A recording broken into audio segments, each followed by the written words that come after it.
Hello friend, स्वागत है आपका अपने चैनल स्टडी ग्रुप में। आज हम पॉलिटी के अंतर्गत घटना चक्र पूर्वावलोकन की सीरीज में कुछ वर्गों के लिए विशेष उपबंध से संबंधित प्रश्न करेंगे। चलिए देखते हैं। अब देखिए, जो कुछ वर्गों के लिए विशेष उपबंध है संविधान के किस भाग में है, तो ये है भाग 16 में। और किस अनुच्छेद से किस अनुच्छेद तक है, तो ये है 330 से लेकर 342 क तक। तो ये बात आपको याद रखनी है। अब देखिए, हमारा फर्स्ट क्वेश्चन है, भारतीय संविधान का भाग 16 अनुच्छेद 330 से 342 तक संबंधित है। देखिए, जो भाग 16 है वो किससे संबंधित है, तो कुछ वर्गों के लिए विशेष उपबंध है ना।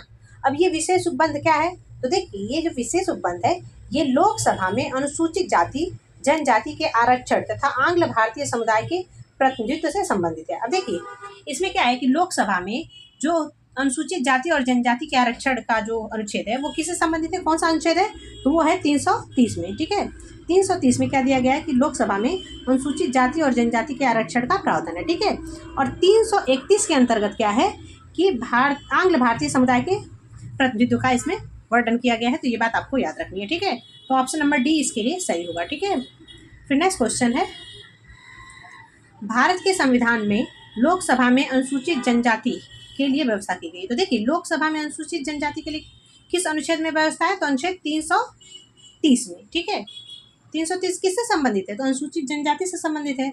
और ये जो है 331 किससे था, तो लोकसभा में आंग्ल भारतीय समुदाय के प्रतिनिधित्व से। लेकिन क्या हो गया है कि 104वां संविधान संशोधन 2019 में जो हुआ था उसमें क्या किया गया था कि लोकसभा में राष्ट्रपति के द्वारा जो आंग्ल भारतीय समुदाय का प्रतिनिधित्व था उसको समाप्त कर दिया गया था। ठीक है, तो ये बात आपको याद रखनी है। तो ऑप्शन नंबर ए इसके लिए सही होगा।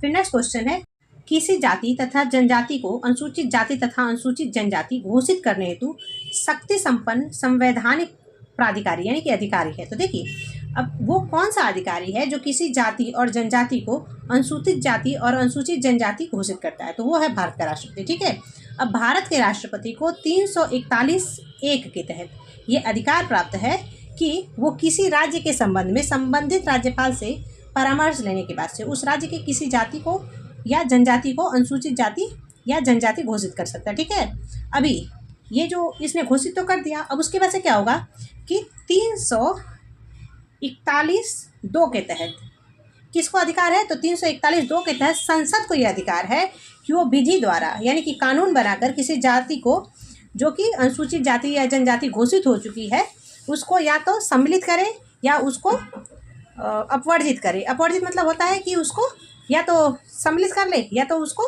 अमान्य कर दे। ठीक है, तो ये किसको अधिकार है 341(2) के तहत, तो संसद को, कि वो संसद उसको माने या ना माने संसद पर निर्भर करता है। ठीक है, और कैसे, तो कानून बनाकर यानी विधि बनाकर। इस प्रकार शक्ति राष्ट्रपति को अनुसूचित जाति के संदर्भ में अनुच्छेद 342 के अंतर्गत प्रदान की गई। ठीक है, तो ये बात आपको याद रखनी है। तो ऑप्शन नंबर ए इसके लिए सही है। ठीक है, इनमें से कौन सा कथन सही नहीं है, तो चलिए देखते हैं। अनुसूचित जातियों और अनुसूचित जनजातियों की सूचियां प्रत्येक राज्य के लिए उस राज्य के राज्यपाल से परामर्श के पश्चात राष्ट्रपति द्वारा सन 1950 में जारी आदेश द्वारा बनाई गई थी। तो ये बात तो सही है ना, कि हमने अभी भी देखा कि जो राष्ट्रपति है वो किसी जाति को अनुसूचित जाति और अनुसूचित जनजाति कैसे घोषित करती है, तो वो घोषित करता है राज्यपाल के परामर्श के बाद। तो ये तो सही हो गया। दूसरा है, इस सूची में संशोधन केवल संसद अधिनियम बनाकर कर सकती है। तो हमने अभी भी देखा था ना कि जो ये सूची है इसमें संशोधन कैसे हो सकती है, तो इसमें संशोधन हो सकती है कि संसद कानून बनाकर यानी कि अधिनियम बनाकर विधि बनाकर संशोधन कर सकती है। तो ये भी सही हो गया। फिर तीसरा पॉइंट है कि अनुसूचित जातियों और अनुसूचित जनजातियों की सूचियां संबंधित राज्य की सरकारों द्वारा बनाई और संशोधित की जाती है। तो क्या ये सरकारों द्वारा बनाई जाती है, नहीं, भारत के राष्ट्रपति के द्वारा बनाई जाती है ना अनुसूचित जातियों और जनजातियों की सूचियां।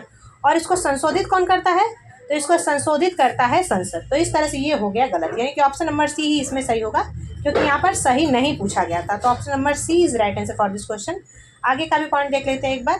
तो देखिए, कोई जनजाति राज्य के केवल एक भाग के लिए अनुसूचित जाति जनजाति घोषित की जा सकती है। तो ये बात भी सही है कि किसी एक क्षेत्र के लिए भी किसी जाति को अनुसूचित जनजाति घोषित किया जा सकता है। तो ये सही है, लेकिन ऑप्शन नंबर सी इसका सही होगा क्योंकि यहाँ पर गलत पूछा गया था। ठीक है, तो option number C is right answer for this question. ठीक है, फिर नेक्स्ट क्वेश्चन है, अनुसूचित जनजाति का दर्जा। तो देखिए, अब अनुसूचित जनजाति का दर्जा किसको प्राप्त है, तो धर्म निष्ठा से तटस्थ है, यानी कि इसमें किसी भी धर्म के लोग इसमें सम्मिलित हो सकते हैं, कि किसी भी धर्म के लोगों को अनुसूचित जनजाति में शामिल किया जा सकता है। तो ऑप्शन नंबर बी इसके लिए सही होगा।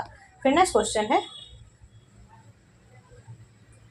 14 अगस्त 2007 को संसद द्वारा भारतीय संविधान में संशोधन के उपरांत अब अनुसूचित जाति की सूची में जातियों की संख्या कितनी है? तो देखिए, अगर 2007 की बात करते हैं तो उस वक्त जो है अनुसूचित जातियों की संख्या कितनी थी? तो वो थी 1206। ठीक है, तो ऑप्शन नंबर बी इसके लिए सही होगा, लेकिन ये 2007 की बात है। ठीक है, ये बात आपको याद रखनी है। फिर नेक्स्ट क्वेश्चन है, निम्न में से किस प्रदेश में सर्वाधिक अनुसूचित जनजातियां हैं? तो देखिए, जो सबसे अधिक अनुसूचित जनजातियां हैं वो कहाँ पर है? तो मध्य प्रदेश में। ठीक है, तो ऑप्शन नंबर बी इसके लिए सही होगा।